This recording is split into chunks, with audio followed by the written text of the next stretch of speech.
بسم اللہ الرحمن الرحیم۔ السلام علیکم ناظرین، میں ہوں عبدالباسط سواتی اور آپ دیکھ رہے ہیں میرا ڈیجیٹل چینل۔ پاکستان مسلم لیگ نواز میں بغاوت کی ایک لہر سامنے آئی ہے مبینہ طور پہ۔ کیوں یہ سارا معاملہ ہوا ہے اور کس وجہ سے پاکستان مسلم لیگ نواز کے لوگ جو سینئر ترین لوگ ہیں، یہ میں ان کی بات کر رہا ہوں، وہ اس وقت ان کی بہت زیادہ جو ہے تشویش پائی جا رہی ہے ان کے اندر، اور بہت سارے سوالات ان کے ذہنوں میں ابھی میں آپ کے سامنے رکھوں گا کہ یہ سارا معاملہ کیوں ہوا ہے اور پاکستان مسلم لیگ نون کے اندر اس طرح کی بغاوت کس وجہ سے پھیلی یا کس وجہ سے پیدا ہوئی۔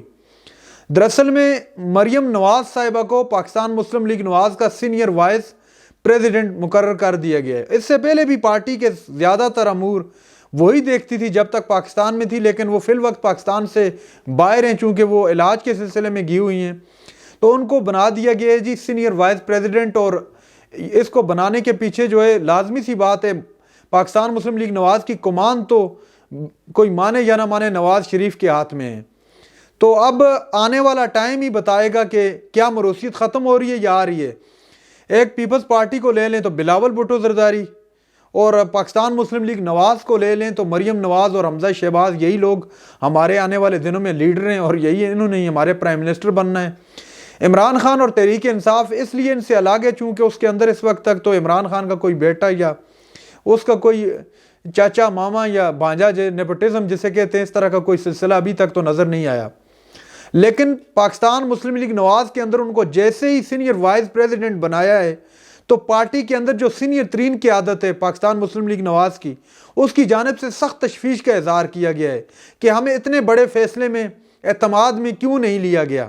تو اس کو ایک طرح سے بغاوت آپ کہہ سکتے ہیں اگر اس وقت اس خاتون کو جو کہ پارٹی کی ریڑھ کی ہڈی سمجھی جاتی ہے اور ہے، اگر کوئی مانے یا نہ مانے، چونکہ مریم نواز نے بہت بیک کیے اپنے والد کے باہر جانے کے بعد، پارٹی کو بہت زیادہ سہارا دیا ہے۔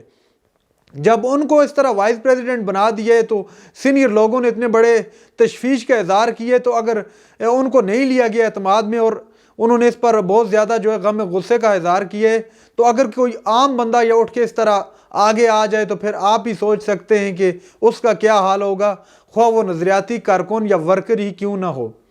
یہ تھی خبر جو میں نے آپ کے ساتھ شیئر کی۔ اس کے علاوہ عمران خان کو مارنے کا پلان بنایا جا رہا ہے۔ مارنے کا پلان تو آپ کے سامنے ہے۔ پہلے جو ان کے ساتھ ہوا گجرات کے اندر، پنجاب کے اندر مبینہ طور پہ ان پر جو قاتلانہ حملہ کیا گیا۔ ایک اور بھی ادھر انٹرسٹنگ بات ہے، جو ملزم نوید ہیں ان کے وکیل نے ایک بڑا انتہائی اہم اور تل کا خیز قسم کا انکشاف کیا ہے، اس پہ بھی بات کروں گا۔ لیکن پہلے میں آپ کو یہ بات بتا دوں کہ ایک خبر موصول ہوئی ہے مبینہ طور پہ، اور شیخ رشید نے اپنے خطاب کے دوران بھی اس کا تذکرہ کیا ہے کہ عمران خان کو اب زہر دینے کی، سلو پوائزننگ جسے کہتے ہیں، دینے کی کوشش کی جا رہی ہے تاکہ ان کو بالکل راستے سے ہٹا لیا جائے اور ان کے لیے میدان صاف ہو جائے۔ کس کے لیے؟ جو اس وقت پاکستان تحریک انصاف کے اپوزٹ پارٹیاں ہیں، وہ مسلم لیگ نواز ہے، پاکستان پیپلز پارٹی ہے، وہ آپ بخوبی جانتے ہیں۔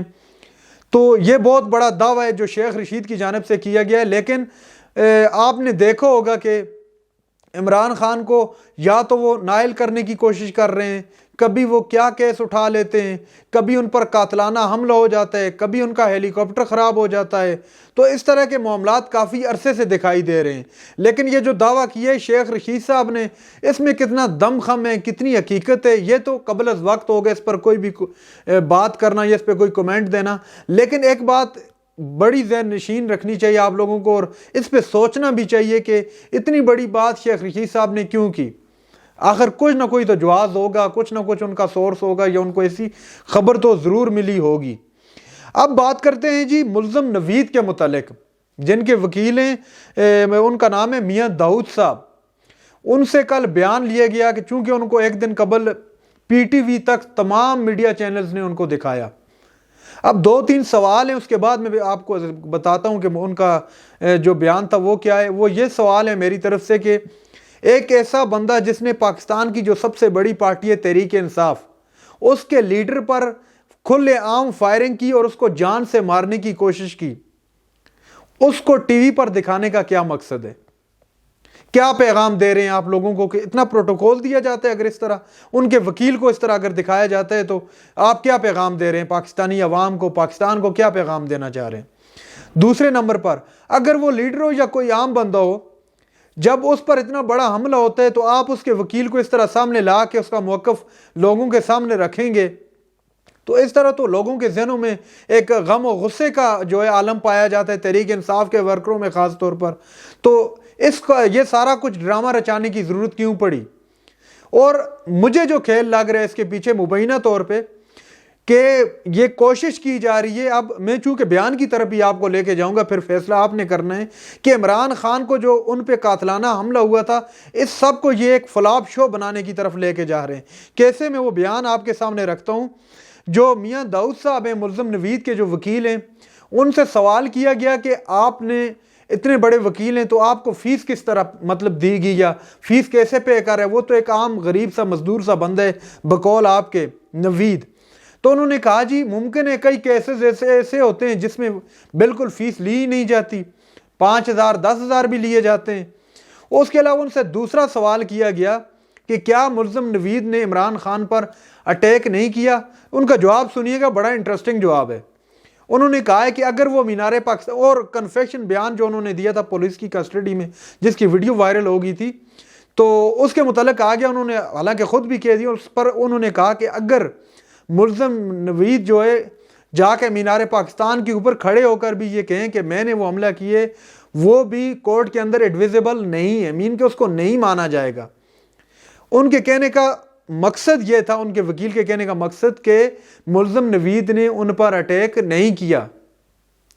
اور پھر انہوں نے بعد ازاں اس بات کا بھی اقرار کیا کہ یہ عمران خان نے خود اٹیک کروایا ہے اور یہ ایک فلاپ شو ہے، اور انہوں نے کیونکہ وہی اس کے بینیفیشری ہیں عمران خان، تو یہ سارا کام جو ہوئے انہوں نے خود اپنے ساتھ کروایا ہے، یہ انہوں نے بیان دیا۔ اور اس کو آپ ایسے بندے کو آپ پی ٹی وی پر اور اس کے علاوہ تمام الیکٹرانک چینل سے انہوں نے دکھایا۔ اب ذرا آپ خود ہی اس پہ حساب لگا دیجئے کہ یہ امپورٹڈ حکومت واقعی میں، آج میں مجبور ہو کے امپورٹڈ حکومت کہہ رہا ہوں، چونکہ انہوں نے کوئی حربہ چھوڑا نہیں ہے عمران خان کے ساتھ، عمران خان کو راستے سے ہٹانے کا۔ اب اس حد تک پہنچائے ہیں کہ وہ بندے کو آ کے ڈیفینڈ کر رہے ہیں۔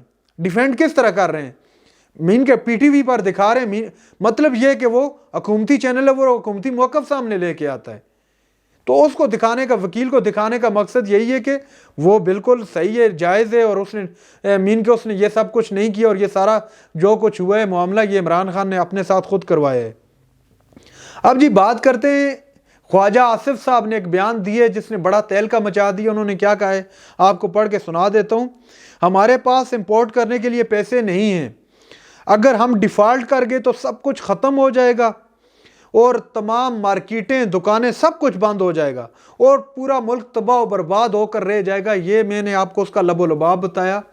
خواجہ آصف صاحب، عمران خان آپ کو یاد ہوگا کہتے تھے، انہوں نے کہا کہ ہم نے نیوٹرل کے پاس بھیجا اپنے وزیر خزانہ کو کہ ان کو جا کے بتائیں کہ اگر آپ نے اس وقت اس طرح کی کوئی کوشش کی یا اس طرح کا کوئی معاملہ ہو گیا، ٹیسٹ کرنے کی کوشش کی، حکومت کو ہٹانے کی کوشش کی، تو معیشت کو آپ نہیں سنبھال پائیں گے، معیشت تباہ ہو جائے گی۔ لیکن اس وقت عمران خان کی کسی نے نہیں مانی۔ لیکن آج حکومتی وزیر ہے خواجہ آصف صاحب، انہوں نے خود اس بات کا اقرار کیا کہ ہمارے پاس پیسے نہیں ہیں بھائی جان، ہم امپورٹ کس طرح کریں؟ آپ کو پتہ ہی ہے ویسے بھی لہسن، پیاز، یہ دوسرا تیسرا ابھی اس وقت بندرگاہ پر پڑے ہیں، اور ان کے پاس اتنے پیسے نہیں ہیں کہ پیسے دے کے اس کو چھڑا کے لے آئیں۔ یہ حالات بنے ہوئے، ملک بالکل ڈیفالٹ کے دانے پہ، اور یہ جناب کیسز معاف کروانے پہ لگے ہوئے ہیں۔ تو اب اس پہ میں کیا کومنٹ کروں یا کیا کہہ سکتا ہوں؟ اس طرح کی بے حسی پاکستانی عوام کی فکر نہیں ہے۔ سفید پوش طبقہ جو ہے وہ اس وقت بالکل مکمل طور پر پس کے ہے، اور وہ خودکشیاں کرنے پہ یقین کریں آپ لوگ مجبور ہو گئے۔ 3,000 تھا آٹا، 6,000 پہ پہنچایا ہوا ہے۔ اس کے علاوہ پیٹرول ڈبل قیمت ہو گیا ہے، ڈیزل ڈبل قیمت ہو گیا ہے، کوئی بھی اشیاء خوردنوش ہے جو بنیادی ضرورت ہے گھروں کی، اس پر اتنے ٹیکسز اور اتنی مہنگائی، تو کہاں جائے گا عام آدمی اور کیسے اس کا گزر و بسر ہوگا؟ ناظرین کرام، یہی تھی آج کی ہماری ویڈیو۔ جو چینل پر نئے، چینل کو سبسکرائب کر لیں۔ اگلی ویڈیو تک کے لیے اللہ حافظ۔